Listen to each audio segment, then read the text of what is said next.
जादुई सावन। किसी गांव में रामू नाम का एक आदमी रहता था।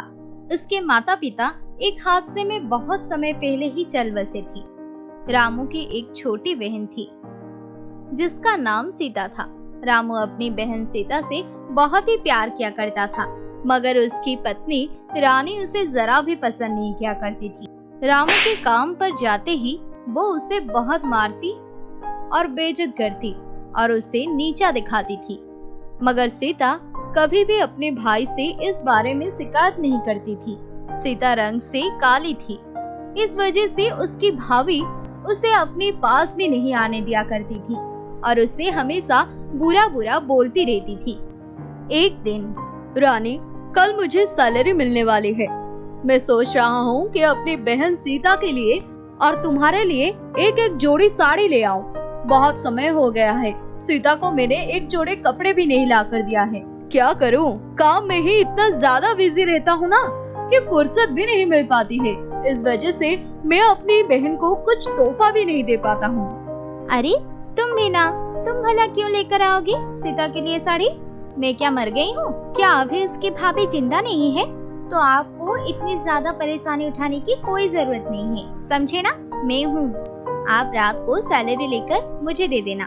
मैं सीता को बहुत ही अच्छी और महंगी साड़ी लाकर दूंगी, ताकि वो भी याद रखे कि उसकी भाभी उससे कितना प्यार करती है। और वैसे भी आप लड़कियों के लिए अच्छी साड़ी नहीं खरीद पाएंगे। क्या पता अगर वो सीता को पसंद नहीं आए तो फिर तो पैसे बेकार ही हो जाएंगे ना।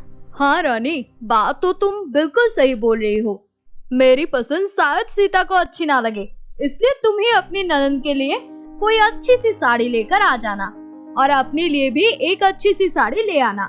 रानी, तुम सच में बहुत अच्छी हो, वरना मैंने तो ऐसे ऐसे औरत भी देखे हैं जो अपनी पति के बहन से जरा भी प्यार नहीं करती है, मगर तुम ऐसे बिल्कुल भी नहीं हो। ऐसे कहकर वो अगले दिन सुबह से काम पर चला जाता है और कुछ ही दिनों में उसे उसकी सैलरी मिल जाती है।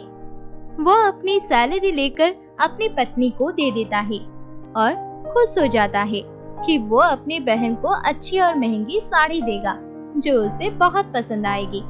मगर रानी अपने लिए बहुत ही महंगी साड़ी लेकर आती है और रानी के लिए बहुत ही बेकार क्वालिटी की और सस्ती सी साड़ी लेकर आ जाती है। वो दिखने में भी इतनी अच्छी नहीं थी, मगर रानी फिर भी उसे खुशी से ले लेती है क्योंकि वो उसका भाई उसे देता है।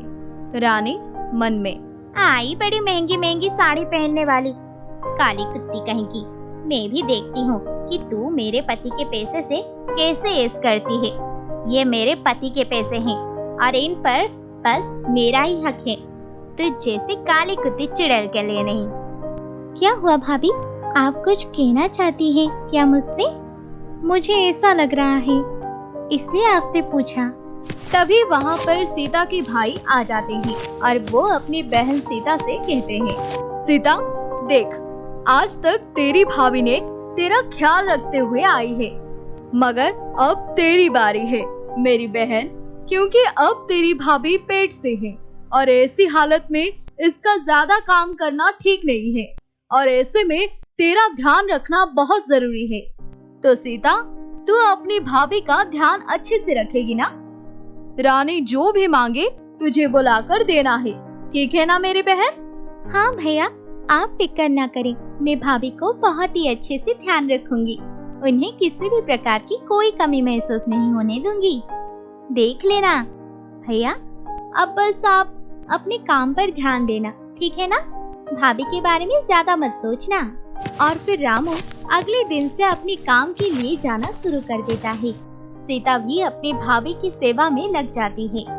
सीता अपनी भाभी का बहुत ही ज्यादा ध्यान रखती थी और उसे जरा भी काम नहीं करने देती थी। भाभी, क्या आपके पैरों में दर्द है? तो क्यों ना मैं आपके पैर की मालिश कर दूं? आपके पैरों में दर्द कम हो जाएगा और आपको थोड़ी बहुत राहत मिल जाएगी। देख चुड़ैल कहीं की, तू तो मेरे पास आना भी मत, समझी ना? कि मेरा बच्चा तेरे जैसा हो जाए।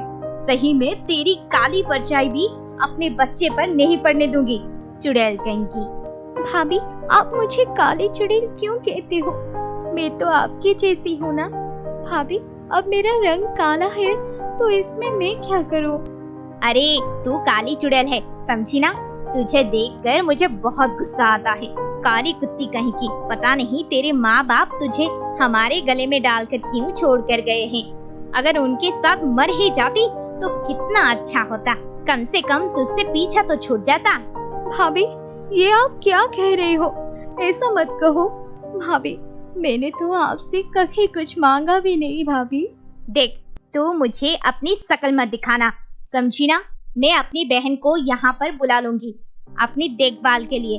वो मेरे देखभाल कर लेगी, मगर मैं तेरा साया अपने बच्चे पर नहीं पड़ने दूंगी। रानी अपनी बहन को अपने पास बुला लेती है ताकि वो जब तक बच्चे को जन्म दे तब तक वो उसका अच्छे से ध्यान रख सके।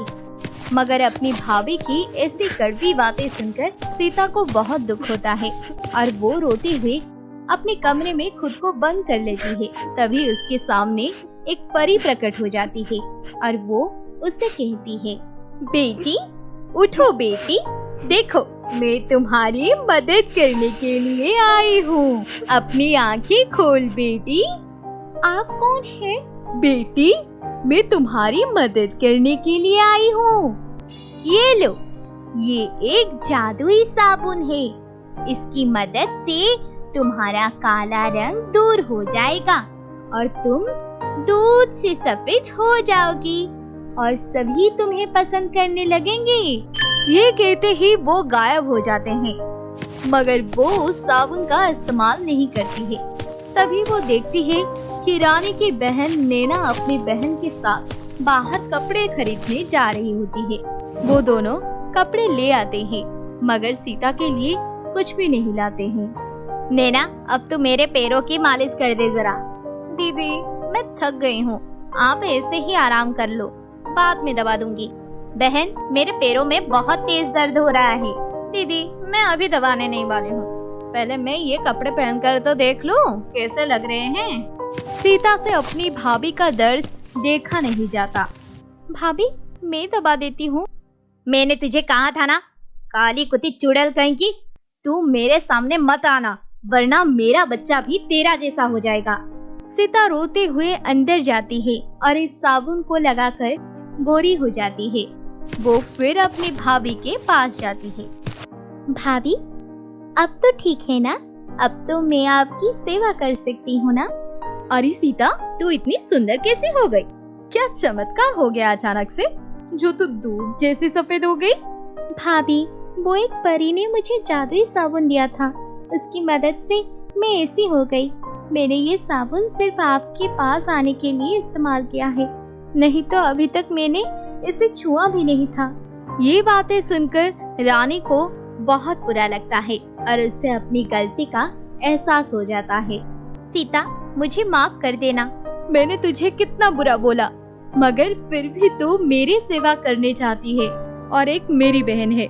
मुझे माफ कर देना, मैं आज के बाद कभी तुझे गलत नहीं कहूँगी। अब रानी अपनी ननद से प्यार करने लगती थी, उसे कुछ नहीं कहती थी और उसके साथ खुश रहती थी, उसे कपड़े भी दिलाती थी।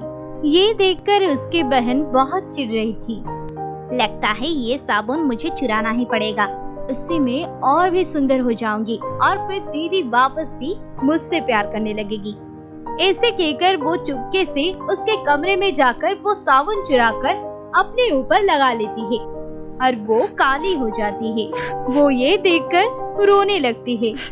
तभी वहाँ पर सीता और रानी आती है। दीदी, मुझे माफ कर दो, अब से मैं ऐसा नहीं करूँगी। मुझे वापस पहले जैसा कर दो, प्लीज मुझे ठीक कर दो। रुको, मैं अभी परी को बुलाती हूँ। सीता परी को याद करती है। ए जादुई परी, तुम जहाँ भी हो मेरे सामने आओ, मुझे तुम्हारी मदद की जरूरत है। तभी वहाँ पर परी आ जाती है और सीता उसे पूरी बात बताती है। मैं इसे ठीक तो कर दूंगी, मगर सीता, तुम वापस पहले जैसी हो जाओगी। क्या अब भी तुम ये चाहती हो कि मैं इसे पहले जैसी कर दूं? कोई बात नहीं, मैं पहले भी अच्छी थी और मुझे अपने रंग से कोई दिक्कत नहीं है। अब तो मेरी भाभी ने भी मुझे अपना लिया है। मुझे इस साबुन की अब कोई जरूरत नहीं है। ठीक है।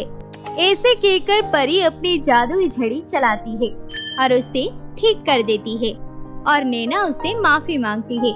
उसके बाद सभी मिलजुल कर रहने लगते हैं।